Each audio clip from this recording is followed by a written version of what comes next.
pessoal, tudo bem? Aqui é a Patrícia, esse aqui é o Because I Read, nosso canal literário. A gente está aqui hoje para conversar com vocês sobre um clássico da literatura sul-americana, um livro que traz o realismo fantástico, que esteve muito em voga no início do século XX, e um dos grandes representantes dessa literatura é Isabel Allende, né? E o seu livro de estreia, que foi A Casa dos Espíritos, né? Eu acho que todo mundo que está assistindo esse vídeo agora, se já não leu alguma coisa da Isabel Allende, pelo menos já ouviu falar nela, né? Então, esse livro aqui está sendo uma leitura conjunta, foi uma leitura conjunta desse mês de julho, né? De um blog que eu sigo, de um canal, um perfil que eu sigo.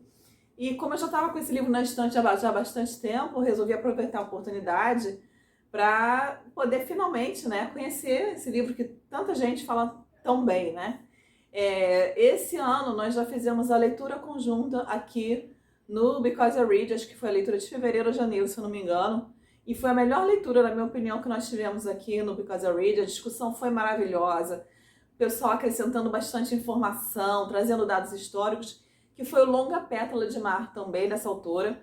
Foi uma leitura maravilhosa, que foi meu primeiro contato com a autora. E aí eu resolvi então conhecer o que é a principal obra dela, acredito, né? Que é A Casa dos Espíritos. A Isabel Allende, para quem não conhece, não sabe muitos detalhes assim, nasceu em 1942 no Peru, mas ela passou 30 anos da vida dela no Chile. O pai dela era diplomata. Eu acredito que hoje, se eu não me engano, ela mora nos Estados Unidos, acho que ela tem cidadania norte-americana, acho que na Califórnia, se eu não me engano. Ela começou a carreira dela como jornalista, depois passou a escrever livros. Esse aqui foi o primeiro livro dela, lançado em 1982. O que mais que a gente tem aqui para falar dela? Então, sim, uma coisa muito importante que vai fazer um diferencial, acho que praticamente pelo que eu percebi, em todos os livros dela, ela é ela é sobrinha de Salvador Allende, um político socialista que foi presidente do Chile até o golpe militar de Pinochet em 1973. Então, a Isabel, você vai perceber assim, pelo menos eu percebi no último livro que eu li dela, nesse aqui, é uma veia política muito clara, né? Uma tendência de inserir dentro dos livros dela. A política é praticamente um personagem dentro do Longa Pétala de Mar, e aqui, no caso, também da Casa dos Espíritos. Vocês perdoem a tosse, gente, só um minutinho.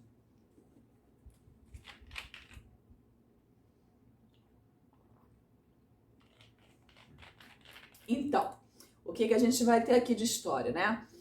A Casa dos Espíritos vai ser uma saga familiar, praticamente, eu diria, né? Eu não posso dizer isso, eu ia falar um matriarcado, né? Porque, na verdade, é a história de 3 mulheres, a Clara, a Blanca e a Alba. Avó, filha e neta, começa em 1900 e pouquinho. E a gente poderia falar que é uma história de matriarcado se o personagem mais forte aqui nessa história, em questão de personalidade, né, de imposição de personalidade, não fosse Esteban Trueba, que é o marido da Clara, né? É um homem com a personalidade fortíssima e tá aqui durante a história toda, né, se fazendo presente, interagindo e fazendo as coisas acontecerem dentro da história do enredo. Mas o importante aqui são as mulheres, né? No caso, é o posicionamento delas diante da vida, diante dos acontecimentos do mundo, nos relacionamentos. E são 3 mulheres bastante distintas, bem diferentes. E como é que é essa história aqui? Então, como eu já disse, começa em 1900 bolinha, em uma cidade, um país, que ele não fala o nome, mas por tudo que ele fala, descrição geográfica, acontecimentos históricos e políticos, você deduz que ele está falando do Chile, mas no livro não fala, tá? Algum lugar na América Latina, isso a gente deduz, né? A gente consegue descobrir, mas não sabe, não fala o nome do país. Então, Esteban era de uma família tradicional, de boa condição, com latifundiário, com terras, com fazendas no norte do país. Só que o pai dele desperdiça fortuna no jogo, gasta todo o dinheiro. E aí ele tá nessa cidade aqui que mora a família da Clara, os Del Valle. E ele conhece um dia, e aí eles têm uma vida mais simples, né? Mais recatada com o que sobrou do dinheiro. Ele, a irmã e a mãe doente. Pois bem, um dia ele conhece na rua Rosa, a irmã mais velha de Clara, e se apaixona pela Rosa. Naquele mesmo instante que ele se apaixona pela Rosa, ele dá um jeito de conhecê-la. E aí ele se propõe a enriquecer de novo, a restaurar o patrimônio da família, só para poder casar com a Rosa. Pede a Rosa em casamento, a Rosa aceita. E aí ele pensa na forma de fazer dinheiro. E aí ele pensa nas minas, né, de extração de ouro. E aí ele vai lá para o norte do país, pega o pouco dinheiro que ele tem, compra uma mina e começa a trabalhar para enriquecer e poder voltar e casar com a Rosa. E lá ele fica 2 anos, acho que se eu não me engano, trabalhando pra caramba. Começa a fazer o negócio dar lucro, começa a fazer o negócio dar dinheiro. Só que, agora, gente, eu vou dar um pouquinho de spoiler, porque não tem como contar essa história dessa saga, dessa família inteira, sem falar de alguns acontecimentos vitais aqui para essa história, né? E essa é uma coisa que acontece logo no início. A Rosa morre, tá? A Rosa acaba tomando um veneno que não é para ela, era pro pai dela, se eu não me engano. E ela falece, aí a irmã dele, do Esteban, manda uma carta dizendo o que aconteceu. Ele vem louco, desesperado, não aceita que a Rosa morreu, ele era apaixonadíssimo pela Rosa. E aí ele desiste das minas, deixa as minas lá pro encarregado dele, pro administrador, e vai para a fazenda que o pai tem no norte, que está em ruínas. E ali ele fica.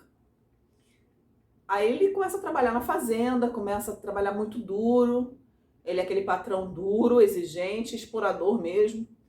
Mas começa a botar a fazenda em dia, começa a fazer a fazenda dar lucro.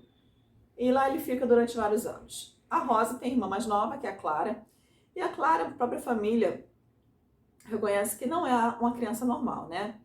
A Clara consegue fazer objetos se moverem. A Clara diz que conversa com espíritos. Mas a família vai relevando isso, vai disfarçando, para ela não sofrer bullying, né? E porque também eles são muito católicos, isso aí não é aceito pela Igreja Católica, né? Então eles tentam abafar esse lado da Clara.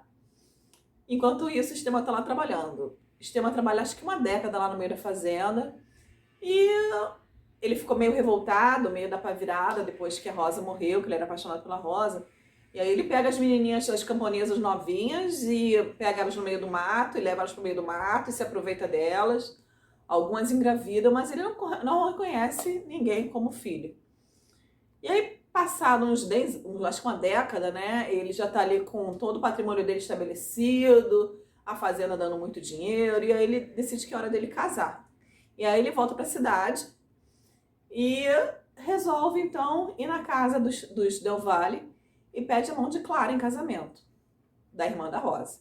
E a Clara aceita. Só que a Clara vive assim num mundo alternativo. Aquela pessoa que você fala assim, vive no mundo da lua, essa é a Clara, né? Só que ele vai se apaixonando pela Clara, porque ele vê que a Clara tá com ele, mas ela assim, ela não se incomoda. E o Esteban é extremamente violento, explosivo, é um ditador mesmo, e violento. As coisas têm que ser do jeito que ele quer, quando ele é contrariado, ele é extremamente agressivo. Só que ele não é com a Clara, né? Ele trata a Clara muito bem, tenta dar joias pra ela, mima ela, faz uma casa linda na cidade, decora a casa toda com as melhores coisas vindas da Europa, e a Clara não tá nem aí pra ele, entendeu? Fica com ele, né? Tem um relacionamento com ele, mas ela tá mais preocupada com os espíritos que ela tá vendo, né? E a Clara começa a fazer reuniões espíritas e começa a se comunicar com espíritos, com alienígenas, e assim é a vida da Clara.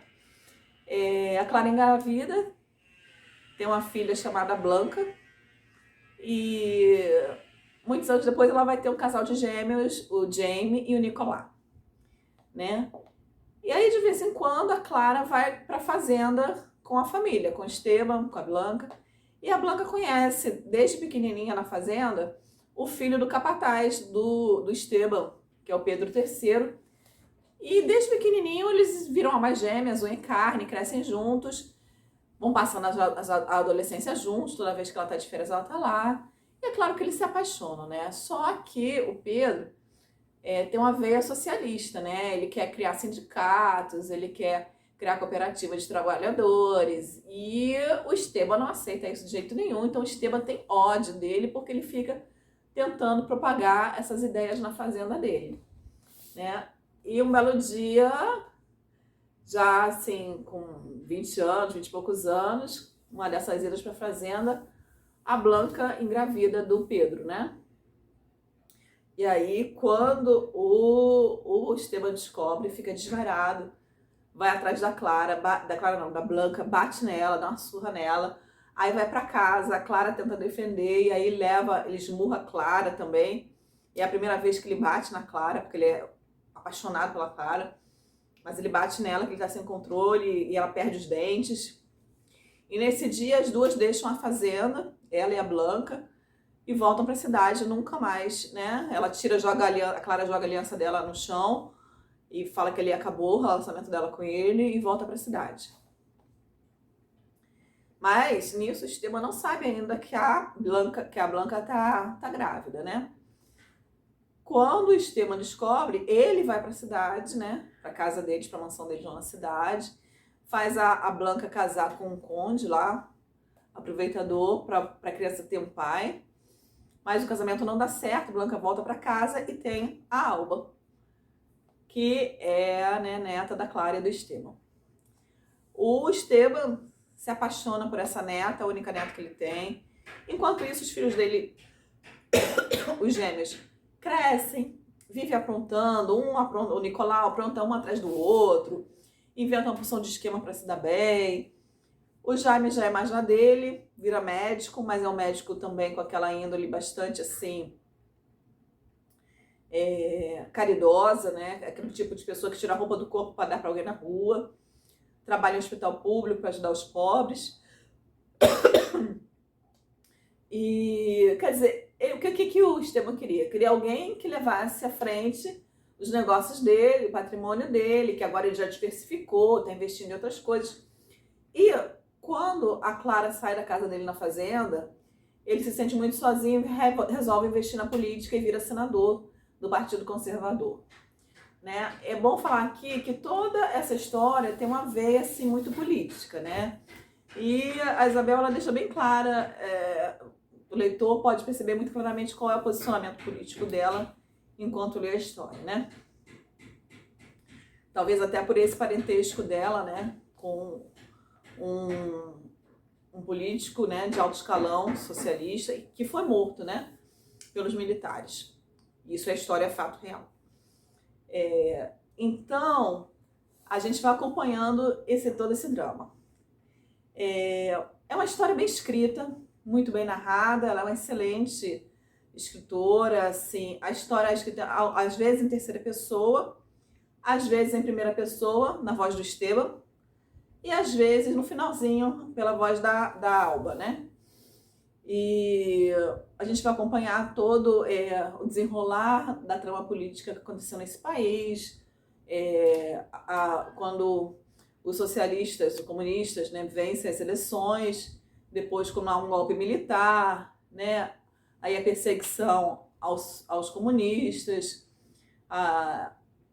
né, as torturas, né, os interrogatórios, as mortes. É uma história, gente, que não é uma história leve, não. Eu estava esperando, honestamente, que a Isabel fosse se manter mais no nível familiar. Mas eu diria que é mais uma história até política do que uma história familiar, isso aqui, né? Então, e é uma história pesada, ela não alivia a mão, não, para narrar os fatos, principalmente na última parte do livro, em que os filhos do Esteban e da Clara, que estavam envolvidos nas atividades políticas, ajudando os que estavam fugidos, os que estavam se escondendo. Eles sofrem as consequências dessas atitudes e o livro fica bem pesado, sabe? A mão dela pesa aqui na descrição, ele é bem gráfico na descrição das torturas, do que acontece. E é um livro até que eu demorei a ler mais do que eu gostaria, porque eu esperava estar num momento bom para poder fazer essa leitura, porque no final ele fica bem pesado. O que mais que a gente pode falar aqui? O que eu achei dessa leitura, né? É isso que eu falei. É uma narrativa bem robusta. A Isabel consegue construir de uma forma muito complexa, mas bem estruturada, né? Os seus personagens. São personagens que têm características bastante peculiares cada um, características fortes. E todos os personagens aqui, eu percebo, são extremistas, né? Eles são extremistas assim. O Esteban é violento demais, a Clara é doida demais, o Jaime, filho deles, é bondoso demais, sabe? Todos eles têm umas características assim muito fortes, eles são muito pro extremo a personalidade, né? Não existe assim ninguém aqui que é meio termo. Para um lado ou para o outro, são pessoas que vivem em extremos, né? Apesar de ser, né, personagens que têm uma família em condição financeira boa, muitos deles não vão querer se beneficiar disso, vão querer criar o seu próprio caminho, né? E o que mais aqui? O que eu achei, né? Então, assim, tudo isso, uma excelente autora, a narrativa é muito boa, é uma saga que atravessa vários anos, é uma ficção histórica muito interessante, muito enriquecedora. Mas eu, Patrícia, particularmente, não gosto quando o autor, não é que ele retrata os fatos que aconteceram, ou retrata até, vamos dizer assim, situações socioeconômicas e políticas dentro da história. Eu, Patrícia, não gosto quando o autor passa para dentro da narrativa o que ele pensa, né? Tendenciando o leitor a tomar a ver um ponto de vista dele, do autor. E eu percebi isso tanto em Longa Pétala de Mar quanto aqui. Independente da minha posição política, né? Independente de qual seja, eu não gosto quando o autor traz a posição dele para dentro da história. Eu gosto quando que ele apresente os fatos, que ele fale o que aconteceu, que não passe pano para ninguém, mas que ele se mantenha neutro em relação à posição enquanto autor. Isso eu percebo aqui que não acontece. Mas isso sou eu, gente. Eu, Patrícia. Né? Então isso para mim tira um pouco do brilho dessa história, essa situação específica. Mas não tenho como deixar de reconhecer que ela é uma excelente escritora. Eu tenho outros livros dela aqui em casa. Tenho Sob uma Ilha no Mar, se eu não me engano, que eu quero ler ainda, ver se vai para o ano que vem. Esse aqui, A Casa dos Espíritos, fazia parte dos 12 livros para 2022, né? Então eu aproveitei essa oportunidade para ler esse livro. Foi uma excelente leitura, uma leitura muito válida, mas não é o meu estilo de leitura. Outra coisa, sim, quem me acompanha aqui sabe, eu não gosto de livro que o livro inteiro é sofrência. O livro inteiro está todo mundo sofrendo o tempo todo. E esse livro, ele segue mais ou menos essa linha. Até quando tem alguns momentos assim mais leves, mas ela faz questão de falar, né? Quando está tendo aqueles momentos. Não, os dois estavam felizes, se encontrando, namorando, sem saber o que estava para acontecer. Tipo assim, ela já joga o peso das coisas ruins que vão acontecer até naquele momento bom do livro, entendeu? Então é um livro que é pesado, sabe? Não é um livro levezinho assim para ler. Mas a maioria das pessoas que eu conheço, aliás, acho que eu sou exceção, não se incomoda com isso. Acho que hoje em dia a maioria dos leitores que eu conheço, que são meus amigos, que eu tenho contato, adoram ler uma sofrência. Então, gente, vai fundo, pé na tábua. Esse livro é excelente, a narrativa é muito boa. E você vai sofrer bastante lendo esse livro. Então é isso, gente. Essa foi a minha opinião aqui. Espero que vocês tenham gostado, assim, de ouvir meu ponto de vista, mesmo que vocês não concordem. Mas é sempre bom a gente ouvir uma opinião diferente, né? Eu acredito que a maioria das resenhas que vocês vão encontrar aqui no YouTube desse livro vão estar colocando esse livro assim lá nas alturas. E eu não tô tirando, é um excelente livro, só não é o meu estilo de livro. Mas é uma leitura super válida, gente. Vale a pena conhecer a Isabel Allende e o trabalho dela. É isso então, obrigado por acompanhar aqui o canal. Não esqueçam de deixar o seu like, não esqueçam de se inscrever no canal. Eu vou deixar aqui embaixo o link se vocês quiserem dar uma olhadinha na Amazon e adquirir esse livro. E é isso, até a próxima, vou estar com vocês.